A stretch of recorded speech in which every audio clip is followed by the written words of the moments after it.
વિડિયોમાં આપણે યંગના બે સ્લિટના પ્રયોગમાં પડદા પરના કોઈ બિંદુ પાસે પદ તફાવતનું સૂત્ર x small d capital D ના પદમાં મેળવવાનું છે અને આ જે છે એ 3 માર્ક્સનો પ્રશ્ન છે।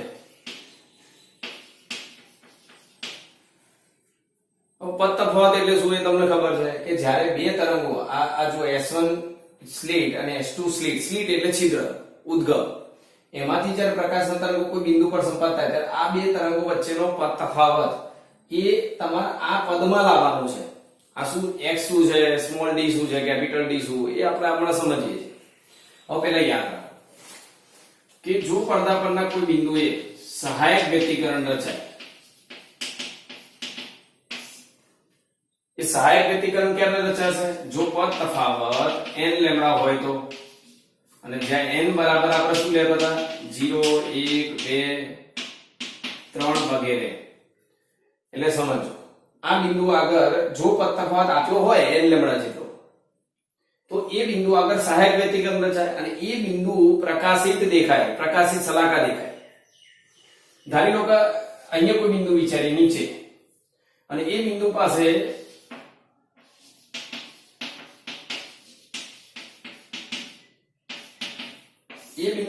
પદ તફાવત n+1/2 લેમ્ડા હોય અને જ્યાં n બરાબર 0 1 2 થી શરૂ થાય તો આવો જો અહીંયા આ બિંદુ આગળ સહાયક વ્યતિકરણ રચાયું આ બિંદુ પ્રકાશિત દેખાય। હવે નીચે અહીંયા જો પદ તફાવત આટલો થતો હોય તો અહીંયા વિનાશક વ્યતિકરણ રચાય અને વિનાશક વ્યતિકરણ એ ભાગ અપ્રકાશિત દેખાય પછી પ્રકાશિત હોય પછી અપ્રકાશિત હોય તો આ મતલબ પડદા પર સ્થિત વ્યતિકરણ મળે પણ અહીંયા પદ તફાવતની જગ્યાએ આપણે આ પદમાં જવાબ લાવવાનો છે તો એ કેવી રીતે લાવી શકાય ચલો સમજીએ। તો જો અહીંયા આ સ્લિટ S માંથી જે પ્રકાશનું તરંગગ્રહ મતલબ અહીંયા ગોળાકાર તરંગગ્રહ બહાર આવે છે અને સ્લિટ S1 S2 પર એક જ સમયે આપાત થાય છે પરિણામે આ બંને સ્લિટની કળા એમાંથી જે તરંગો બહાર આવે એની કળા સમાન થાય અને પરિણામે આ બંને સ્લિટ S1 ને S2 જે છે છિદ્ર એ સુસંબંધ ઉદ્ગમ તરીકે વર્તે છે। હવે આ બંને છિદ્રમાંથી જે પ્રકાશિત તરંગો પડદા પર આપાત થયા એનો પદ તફાવત એટલે આ બંને તરંગો વચ્ચેનો પદ તફાવત x સ્મોલ d અને કેપિટલ D ના સ્વરૂપમાં કેવી રીતે મેળવી શકાય ચલો જોઈએ। તો પહેલા યાદ રાખો આ બે સ્લિટ S1 S2 વચ્ચેનું અંતર અહીં બે સ્લિટ S1 અને S2 વચ્ચેનું અંતર સ્મોલ d આપણે લઈએ છે સ્મોલ d અને આ કયા ક્રમમાં હોય મિલીમીટર ક્રમમાં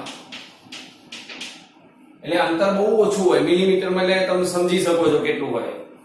પછી બે સ્લિટ થી દૂર d અંતરે એક પડદો રાખ્યો છે એટલે જો આ સ્લિટ થી દૂર પડદો છે એટલે સ્લિટ થી પડદાનું અંતર કેપિટલ D એના પર કેપિટલ D લઈએ છીએ અને એ મીટર ક્રમમાં હોય છે મીટર ક્રમમાં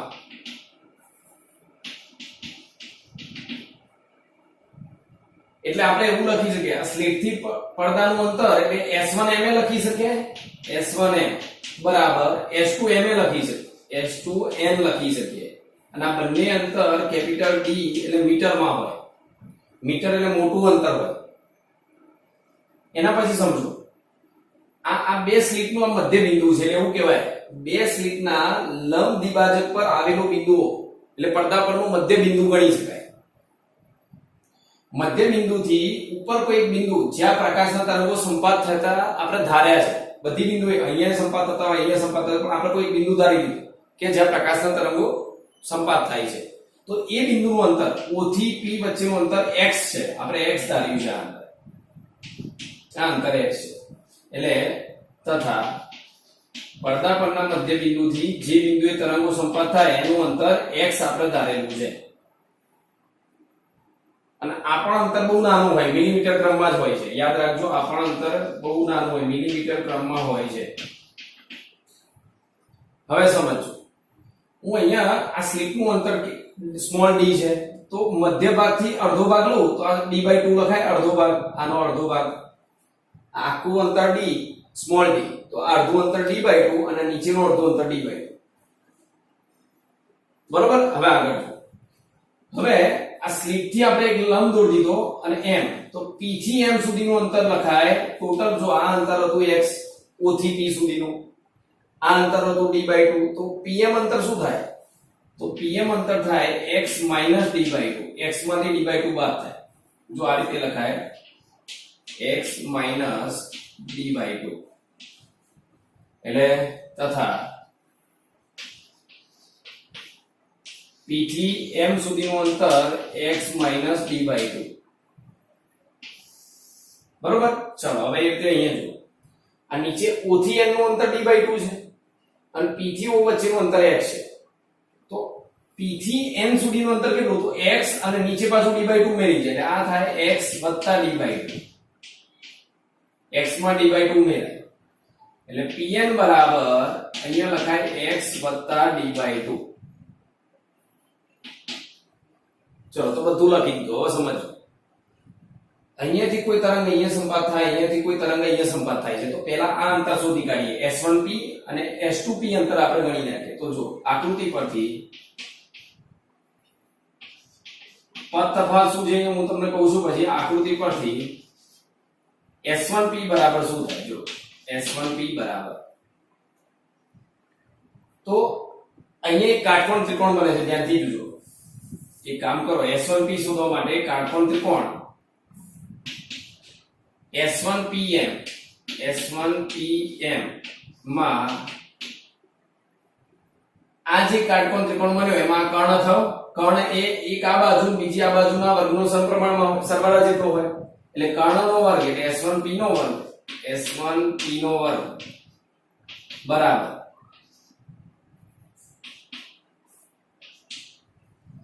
એટલે કર્ણનો વર્ગ એ બે બાજુના વર્ગના સરવાળા જેટલો હોય, એટલે S1m નો વર્ગ વત્તા pm નો વર્ગ. આ કર્ણનો વર્ગ એ બે બાજુના વર્ગના સરવાળા જેટલો હોય. ચલો S1m શું છે? તો S1m છે એ કેપિટલ D છે, એટલે કેપિટલ D અને પાછળ એનો વર્ગ. અને pm કેટલા છે? pm તો pm x - d/2. અહીંયા તમે જુઓ તોય મળશે x - d/2, x - d/2 નો.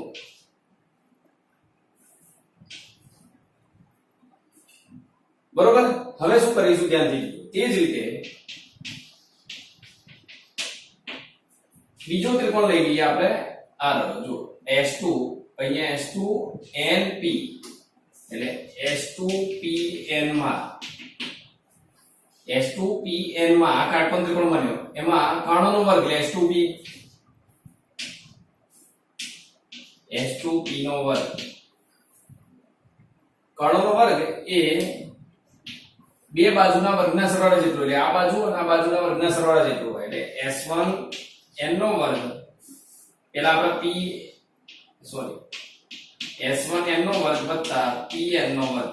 તમે ધ્યાનથી જોઈ શકો છો આ કાટકોણ ત્રિકોણની અંદર આ S2p એ કર્ણ થાય, એ આ બાજુ અને આ બાજુના વર્ગના સરવાળા જેટલો.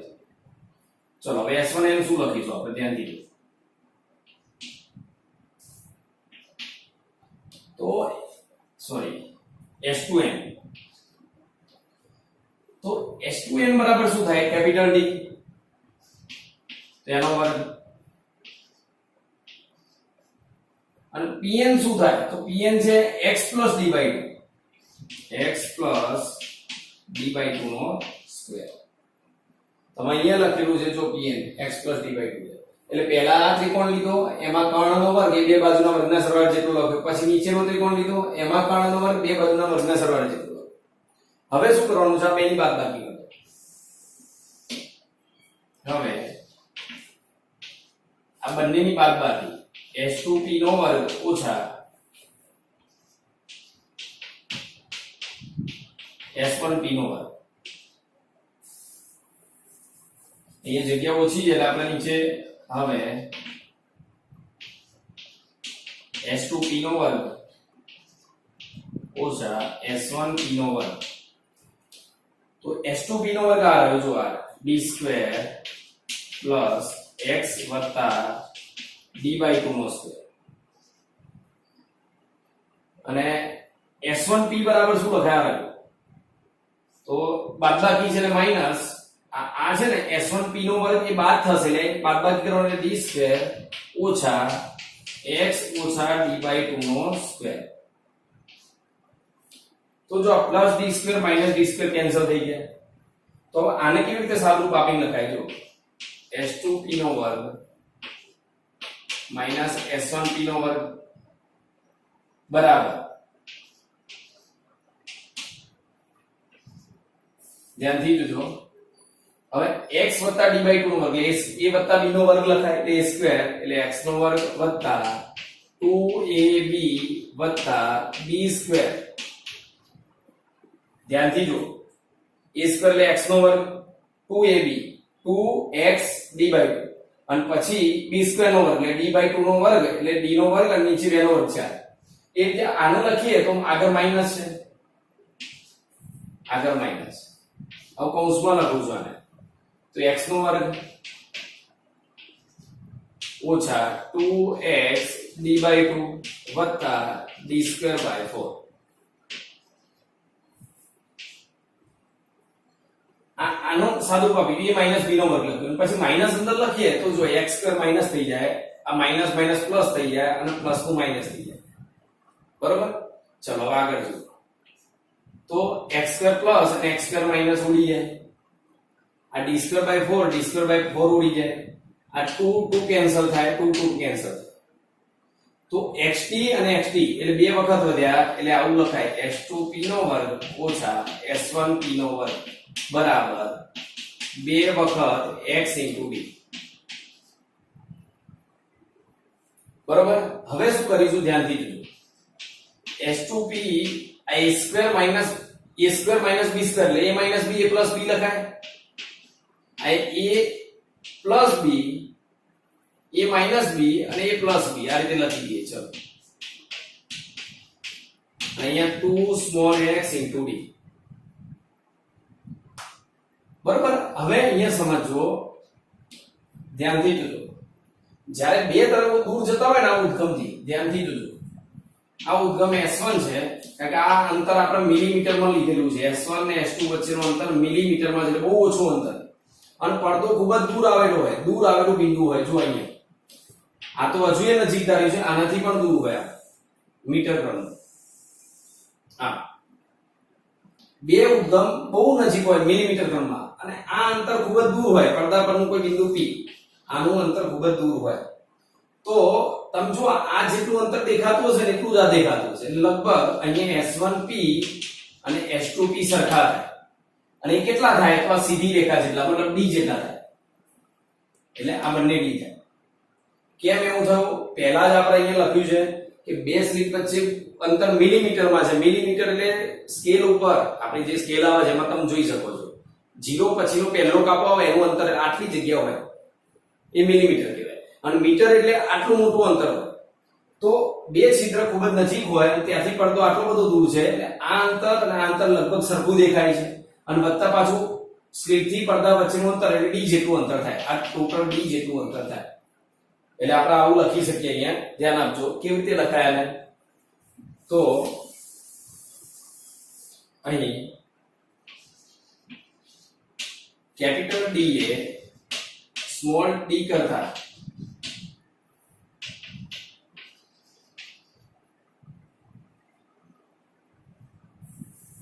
અહીં કેપિટલ D એ સ્મોલ d કરતા ખૂબ જ વધારે હોવાથી આવું લખી દઈએ, સરળતા પડશે. હોવાથી s1p બરાબર s2p એટલે આ અંતર s1p ના અંતર s2p સરખું થશે એટલે કેટલું થશે? કેપિટલ D છે. તો હવે તમે s2p ની જગ્યાએ કેપિટલ D, s1p ની જગ્યાએ કેપિટલ D લખી શકો. તો અહીંયા લખાય s2p s1p અને આને કેપિટલ D અને અહીંયા પણ કેપિટલ D બે સરખા એટલે શું થઈ જાય? 2d થઈ જાય. આની જગ્યાએ d અને d એટલે 2d, 2 capital D 2 small x small d. હવે અહીંયાથી 2d છેદમાં લાવી દો એટલે s2p s1p અને 2d નીચે આવે એટલે 2x small d 2 capital D એટલે આને કહેવાય x small d capital D. અને જે S1 ને S2 માંથી ઉદ્ભવતા બે તરંગો વચ્ચેનો પથ તફાવત છે, જે બે છિદ્ર તો સ્લિટ S1 અને S2 માંથી ઉદ્ભવતા તરંગો વચ્ચેનો પથ તફાવત છે.